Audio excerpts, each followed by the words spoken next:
এটা কি দেখলাম, তামিলনাড়ুর চিফ মিনিস্টার মিড ডে মিলের চিকেন বিরিয়ানি বাচ্চাদের জন্য। মানে ভাবতে পারছেন, তিনি তো আর মানুষকে শোষণ করতে আসেননি, তিনি মানুষের পাশে থাকতে এসেছেন এবং মানুষকে দেখাতে চেয়েছেন।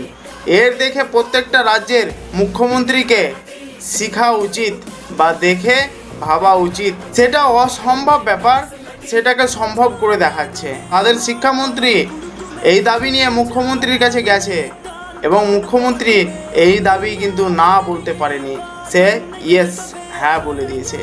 এবং এই চিকেন বিরিয়ানি দেওয়ার কারণ হচ্ছে যেন প্রত্যেকটা বাচ্চা বা স্টুডেন্টরা স্কুল কামাই না করে, স্কুলে যেন আরও ছাত্রছাত্রী বেড়ে যায় গভর্নমেন্ট স্কুলে। এটাই না সরকার। স্যালুট স্যার, চালিয়ে যান, আরও এগিয়ে যান। বিজয় থালাপতি স্যার।